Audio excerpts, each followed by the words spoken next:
खबरों का सफर। Money laundering के आरोपी पंकज मिश्रा को आखिरकार सीआईपी में शिफ्ट कर दिया गया है। अब सीआईपी में सुरक्षा के बीच पंकज मिश्रा का इलाज होगा। सीआईपी निदेशक ने कहा है कि बिना जेलर की लिखित इजाजत के कोई भी पंकज मिश्रा से नहीं मिल सकेगा।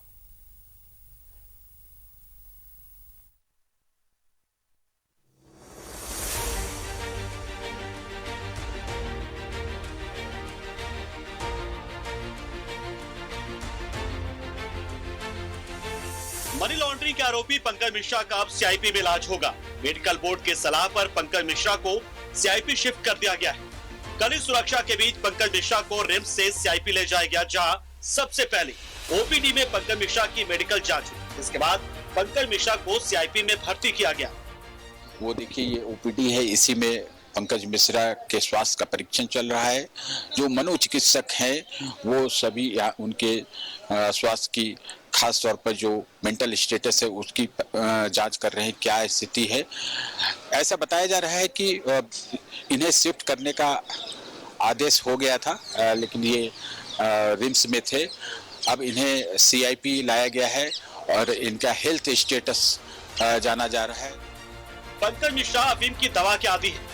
पैनक्रियाज की तकलीफ से छुटकारा के लिए उन्होंने अफीम की दवा लेनी शुरू की थी, लेकिन अब अफीम की दवा नहीं लेने से बेचैनी हो जाती है।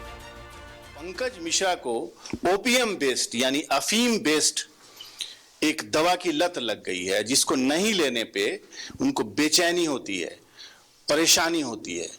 फिलहाल पंकज मिश्रा एडमिट किए जा चुके हैं और अब वो सीआईपी यानी केंद्रीय मनोचिकित्सा संस्थान के एक्सपर्ट डॉक्टर्स और सिक्योरिटी के निगरानी में रहेंगे। रिम्स के मेडिकल बोर्ड ने पंकज मिश्रा को सीआईपी के नशा मुक्ति केंद्र में शिफ्ट करने की सलाह दी थी, लेकिन पंकज मिश्रा ने सीआईपी जाने से इनकार कर दिया था। आखिरकार कड़ी सुरक्षा के बीच सोमवार को उन्हें सीआईपी शिफ्ट कर दिया गया। अब सीआईपी में सुरक्षा के बीच पंकज मिश्रा का इलाज होगा। बिना जेलर के लिखित इजाजत के कोई भी पंकज मिश्रा से नहीं मिल पाएगा। क्योंकि ये ट्रीटमेंट जो है इसमें दो पार्ट है। एक डिटॉक्सिफिकेशन होता है, मतलब जो दवा उनके शरीर में है उनको शरीर से निकालने दिया जाए, और उस दौरान उनका जो विथड्रॉल सिम्टम्स होता है उसको हम लोग दूसरे दवा से कंट्रोल करते हैं। और दूसरा है उनका विल पावर, मोटिवेशन को बढ़ाया जाए और ये लिंक को समझाया जाए जो ये काफ़ी हद तक साइकोलॉजिकली रिलेटेड है, और तो फिर वो समझेंगे तो वो खुद भी कोशिश करेंगे या मोटिवेट होंगे इसको छोड़ने के लिए। विशेष वार्ड है, स्पेशल वार्ड है, जिसमें फर्स्ट क्लास सेकंड क्लास मरीज को रखा जाता है, तो उसी वार्ड में हम लोग रखेंगे इनको। और बाकी round the clock 2 security personal रहेंगे इनके साथ। जनरली हम लोगों का हॉस्पिटल का पॉलिसी में हम लोग मिलने नहीं देते हैं, अवॉइड करते हैं। बाकी क्योंकि ये बिरसा मुंडा सेंट्रल जेल से रेफर्ड हैं, अगर वहाँ से इनको परमिशन मिलता है तो हम लोग उस पर सोचेंगे।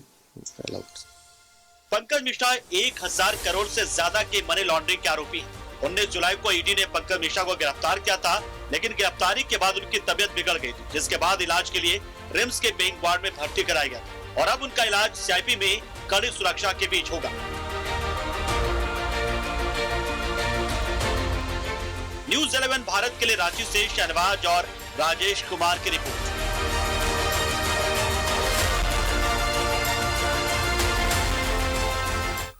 तो इस खबर पर ज्यादा जानकारी के साथ हमारे रिपोर्टर, हमारे सहयोगी राजेश हमारे साथ लाइव जुड़े, सीधे उनका रुख करते हैं। राजेश, पहले होटवार जेल और उसके बाद रिम्स, और रिम्स के बाद अब नया ठिकाना, नया पता पंकज मिश्रा का सीआईपी।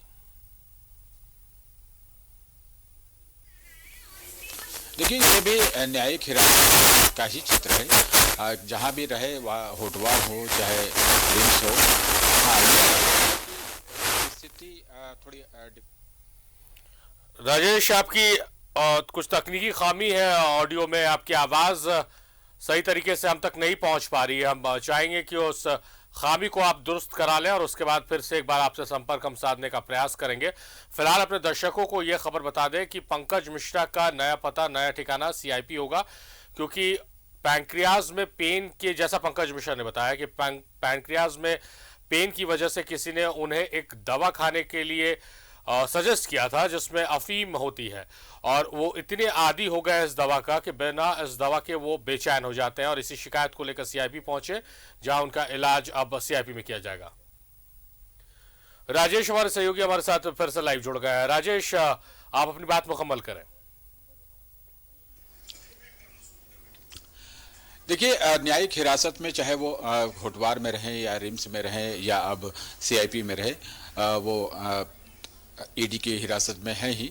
हाँ, अलग बात है कि अलग अलग जगहों पर अलग अलग सुविधाएं, जो रसूखदार लोग होते हैं उनके लिए कथित रूप से कुछ भी सुविधा उपलब्ध हो जाती है।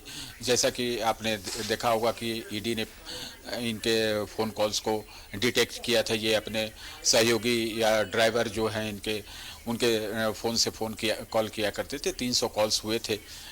तो ईडी ये चाहती ही थी कि ये यहाँ से हटे, और मेडिकल बोर्ड ने इन्हें फिट मान लिया था कि यहाँ पर जो अन्य चिकित्सा सुविधा है, जो स्वास्थ्य संबंधी समस्या है, वो उस मामले में ये इनका जो हेल्थ पैरामीटर जो वो सारी चीज़ें ठीक थी, और कहा गया था कि इन्हें दूसरी जगह भर्ती कराया जाए, या फिर ये छोड़ दिया गया कि सीआईपी में भी, चूँकि ये जैसा कि आपने बताया कि वो ऐसी दवा लेते थे जिसमें अफीम के इनपुट्स होते थे, वो कंटेंट होते थे, जिस कारण से इनको एक आदत सी लग गई। तो जब आदत सी लग गई तो कोई कहीं से भी अवेल करने का प्रयास करेगा, और इसके लिए वो उन्हें सीआईपी के नशा मुक्ति केंद्र वहाँ पर डाला गया है। और ये उपचार उनका, आज मैं वहाँ पर था, चूँकि वहाँ पर घंटों उनकी जांच हुई। 13 नंबर कमरे में ओपीडी में उनके स्वास्थ्य की का परीक्षण किया गया। उसके बाद उन्हें बाद में शिफ्ट किया गया। ऐसा लग रहा था कि अगर वो ठीक ठाक रहेंगे तो शायद होटवार भेज दिया जाए, लेकिन ये मोटे तौर पे ये ऑब्जर्व किया गया डॉक्टरों के द्वारा कि नहीं, इन्हें वहाँ सीआईपी में रहना चाहिए, और जो उनकी जो समस्या है, जो आदत है उनको, जिस कारण से उनको नशे की आदत हो गई, अफीम इन कंटेंट वाली दवा खाने के कारण, तो उसका इलाज हो सकता है, तो वो केंद्र में उन्हें शिफ्ट किया गया है। अब देखना होगा कि कब तक वो स्वस्थ होते हैं, इस बीमारी कहें या आदत कहें या फिर बुरी आदत कहें, इससे मुक्त हो जाएंगे तो फिर इन्हें होटवार में शिफ्ट किया जाएगा। तो कमोवेश देखिए ये स्थिति यही है, और चूँकि ये भारत सरकार का संस्थान है, तो इसलिए वहाँ पर वो सारी चीज़ें नहीं हो पाएंगी जिसकी कथित रूप से लोग सुविधा पेइंग वार्ड में उठा लिया करते हैं, चाहे वो सत्ता के करीबी लोग हों या फिर बड़े ओहदे पर कहीं कोई अधिकारी हो या राजनेता हो।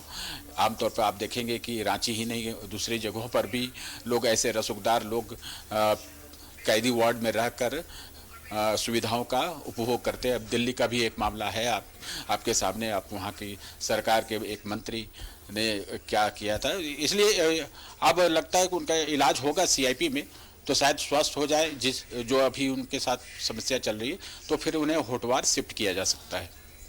शारिफ, यहाँ पर एक चीज़ और भी है राजेश, जैसे रिम्स में इलाजरत रहते हैं जो कैदी, इन जनरल बात कर रहे हैं कि जो कैदी होटवार से आते हैं, तो हमेशा ये आरोप लगते रहता है कि उनसे मुलाकाती लोग पहुँचने लगते हैं, न्यायिक हिरासत में रहते हुए भी वो अपने लोगों से मिल सकते हैं। लेकिन सीआईपी में जो व्यवस्थाएं हैं और जो सिक्योरिटी के इंतजामात हैं, उसके हिसाब से कोई भी बाहरी आदमी बिना जेल अधीक्षक की अनुमति के पंकज मिश्रा से नहीं मिल पाएगा। तो सुरक्षा के लिहाज से भी, और उन्हें जो समस्या है, जो आदत या कहे बुरी आदत जो आपने कहा, वो आदत से भी उन्हें छुटकारा मिलेगा, और इस दौरान इलाज होता रहेगा, और किसी से बाहरी आदमी से, बाहरी शख्स से वो मिल भी नहीं पाएंगे।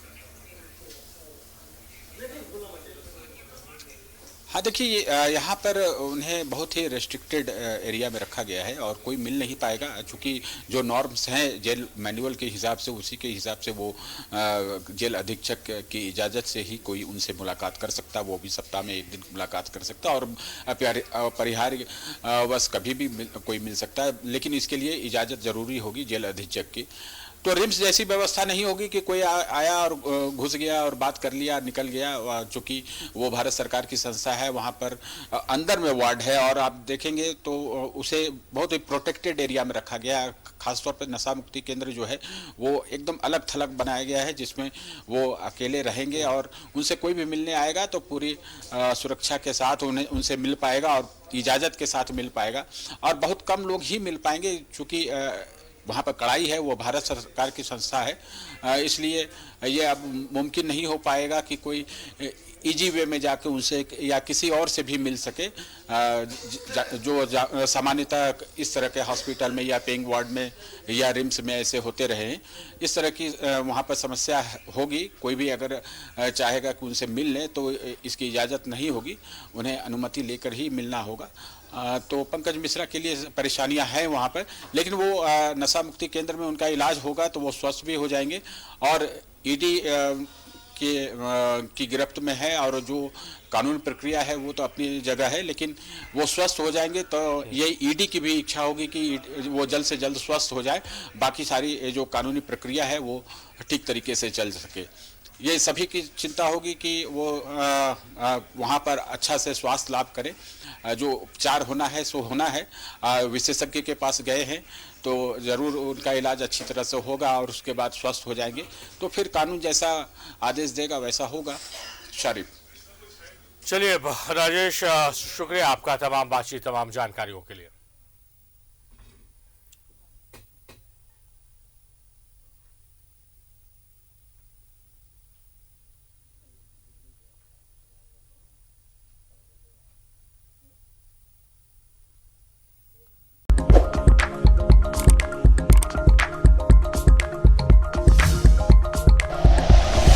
Like and share videos, subscribe करें हमारा चैनल और प्रेस करें बेल आइकॉन। न्यूज़ 11 भारत, सच है तो दिखेगा।